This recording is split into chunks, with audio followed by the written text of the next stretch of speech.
We're getting a divorce. I don't need a wife who abandons her husband. That's what Eldon spat at me after I gave birth at my parents' home. He shoved pre-filled divorce papers in my face.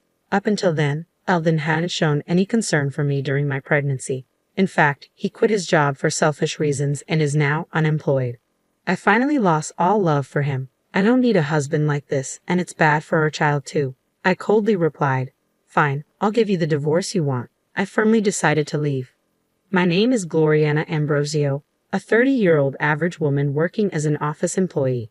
I have a husband, Eldon, the same age as me. We got married when we were 26. We became close quickly because we worked in the same department. Eldon was a very kind person and took his job seriously. He confessed his feelings to me, and since he was someone I felt comfortable with, we got married after a year of dating. His father, Caden, is a responsible person who runs his own business. Eldon always said, "My dad is strict and scary, but Caden has been kind to me." We never had big fights and our marital relationship was good. But then, a major incident happened 8 months ago. I was called into the boss's office at work, wondering what it was about. The boss told me something unexpected. Actually, I've heard Eldon's work attitude is poor. Specifically, he doesn't meet deadlines and doesn't apologize for being late to client meetings. His boss is at a loss about what to do. Could you talk to him? Shortly after Eldon and I got married, we were separated into separate departments. I was shocked to discover that Eldon and I had been assigned to separate departments since our marriage. I had always believed Eldon was working diligently there. There had been no signs of any change at home, but I started to worry that he might be under stress. That evening, I asked Eldon about it. He promised me, "No, I'm not getting along well with my boss. I'll talk to him and resolve it. I'll change my attitude."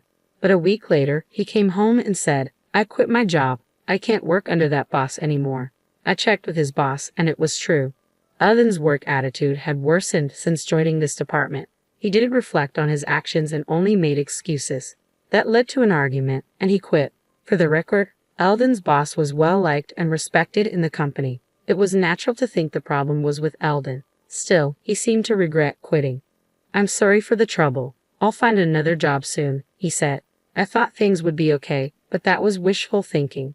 A month passed, and Eldon only complained.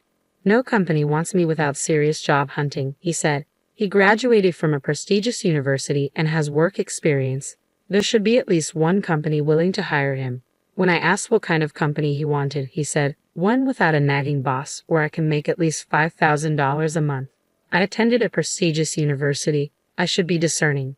My thought was, "You're being way too picky." I just wanted him to work like a normal person. But Eldon continued to avoid work, becoming fully unemployed. I was puzzled by Eldon's change of character. But one day, I came home from work to hear Eldon talking on the phone. "Since Gloriana is working, I don't have to. I'll just sweet-talk her into supporting me." I never thought pretending to be serious would work this well. At that moment, I realized I'd fallen for a complete fraud. The real Eldon was just a slacker who had been playing the role of a nice guy. When he noticed me, he tried to brush it off, saying, "I was joking. I'll look for a job." But I wasn't fooled. "Enough is enough. You better start working," I yelled, insisting he find a job, any job. Part of my anger came from concern for our future. But there was another, more pressing reason. I was pregnant. I found out I was expecting around the same time Eldon quit his job. Raising a child costs money, so I wanted Eldon to find stable employment. But as I mentioned, Eldon remained jobless and didn't care much for my pregnant condition. I was struggling with morning sickness and other issues, making household chores difficult. Yet Eldon lay on the sofa, eating potato chips, even saying, "Pregnancy isn't an illness. Deal with it." I had hoped he'd change as he became more aware of his impending fatherhood, but his attitude remained the same. In fact, it worsened. Just yesterday, he got furious when I used canned food to save time on cooking. "You should feed your husband proper meals. That's a wife's duty," he lectured. I was furious. We had a heated argument, and not once did he mention concern for our child. I'm seriously worried about our future together. Some might say, why not just divorce him? But if I do, our child will be born into a fatherless home. I'm emotionally unstable, especially with my first pregnancy, and the due date is approaching. I've decided to put off any serious discussions until after the birth. Given Eldon's unreliability, I chose to give birth at my parents' home. They agreed it was the best option. But even then, Eldon complained. What am I supposed to do without you? Who's going to do the chores? I was so fed up with Eldon that I angrily told him, "You're an adult, figure it out yourself," and went to my parents' home. I later gave birth to a healthy baby when I felt better. When I returned to Eldon's place after about 2 months, it was a mess. Trash was scattered everywhere, and a pile of clothes lay next to the washing machine. As I stood there stunned, Eldon appeared with bed hair. "Finally, you're back. There's something I want to talk about," he said, pulling out a document with a malicious grin. It was a pre-filled divorce application. "I'm divorcing you. I don't need a wife who abandons her husband." Hearing this, my love for Eldon completely evaporated. I thought, I don't need a husband like this, and he's a bad influence on our child. Coldly, I said, "Fine, you'll get your divorce," and was determined to leave him. Still, Eldon remained defiant. "You'll regret it if you divorce me now. Fill in your part." I snatched the divorce papers from him and filled them out immediately. I decided to take them straight to the courthouse. "Goodbye then. I'll come back for my stuff later. Don't throw anything away," I said as I left the house and went directly to the courthouse. The divorce was finalized, and Eldon and I became strangers. I returned to my parents' home and decided to raise my child with them. I didn't want to stay in a house filled with bad memories, and raising a child alone was daunting. My parents are trustworthy, and it's comforting to have them around. Life became a daily joy watching my child grow while navigating the challenges of new motherhood. However, a month after the divorce, Eldon suddenly called my parents' landline. I had blocked his number on my cell, but I'd forgotten to block the landline. "Hey, when are you coming back? I'm struggling here," he said. Confused, I retorted, "What? We're strangers now. I'm never coming back." Hearing this, Eldon started to panic. "Wait, you actually filed the divorce papers?" he asked. "Yes, you wanted a divorce, didn't you? I've been over you for a while now, so I submitted them a month ago," I replied bluntly. Upon hearing my response, Eldon became furious. "Why did you file them? I was just trying to scare you into coming back and taking care of me," he admitted. I was utterly disgusted by his twisted logic. "Whether you were serious or not, I have no intention of reconciling with you. You've been useless ever since I got pregnant. Who would want to be a family with a man like that?" I stated firmly. Realizing his mistake, Eldon finally said, "I get it. I'm sorry. I've reflected on my actions. Please come back. I'm really struggling financially," he pleaded. He was pretending to be remorseful now. "We settled our property when we divorced, and like I said before, you're an adult. Figure it out." I yelled and hung up the phone. I immediately blocked his number to prevent further calls. I thought that was the end, but a month later, on a peaceful Sunday afternoon, the doorbell rang. It was Eldon. Not wanting anything more to do with him, my parents and I tried to pretend we weren't home, but Eldon persistently banged on the front door. "Hey, I know you're in there. Come out." Reluctantly, I went to answer the door. There stood Eldon, skinny and unshaven. I hadn't seen him in 2 months, and I was shocked to see he looked like a drifter. Without asking, he walked into the house and sat arrogantly on the sofa. "Gloriana, I need money, just $1,000. I'm really struggling here," he pleaded.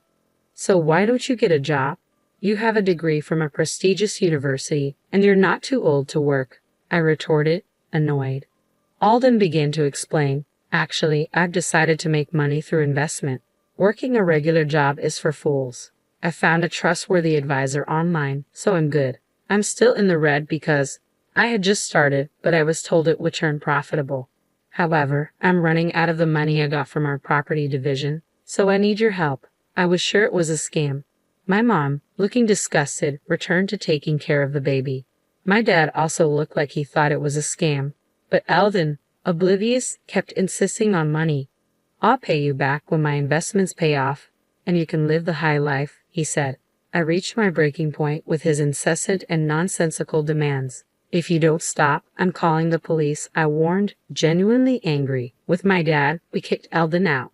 The mention of the police kept him away for a while, but we never knew when he might show up again. We considered moving, but with a baby, it seemed ridiculous to incur moving costs just because of him. So my parents and I devised a plan for the next time Eldon showed up. Another month passed, and unfortunately, Eldon returned. Seeing him, my mom immediately made a phone call as planned, and my dad and I let Eldon in and humored him for a while. His goal was still money. "I'm in trouble. I can't reach my investment advisor anymore. I poured in over $10,000 and it was a scam. I have nothing left. You're the only one I can rely on. It was incomprehensible why he thought he could rely on me after all he had done. But we couldn't just send him away. He might come back. So my dad and I listened to Eldon's complaints to buy time. We were waiting for reinforcements. When Eldon paused, I smiled reassuringly. Don't worry, I'll help you find a new job and a place to live. Eldon's face lit up. Really? Yes, really. Just then, the doorbell rang. I checked and let the visitor in. It was the person my mom had called. Seeing the man's face, Eldon froze. Dad? My mom had called Eldon's father, Caden. Actually, my parents and I have been consulting with Caden about our Eldon problem. After hearing the whole story, Caden said, I apologize for the trouble my foolish son has caused you. If he bothers you again, please contact me. I'll come to pick him up immediately. So we decided to call Caden the next time Eldon showed up. Eldon was intimidated by his father, so we hoped this would have some effect. And it did. Eldon was furious. Why did you consult my dad? This is a family issue. I'm not a child. I don't need to rely on my parents, but his face was pale.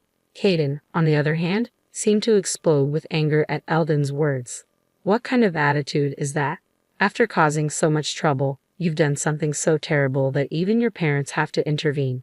What are you doing at 30? Eldon was silenced and was taken away by Caden. After that, Eldon started working as a general helper at Caden's company. He's being strictly trained in manners and how to be a decent human being. Moreover, his direct boss is quite strict, and if Eldon slacks off even a bit, he gets scolded.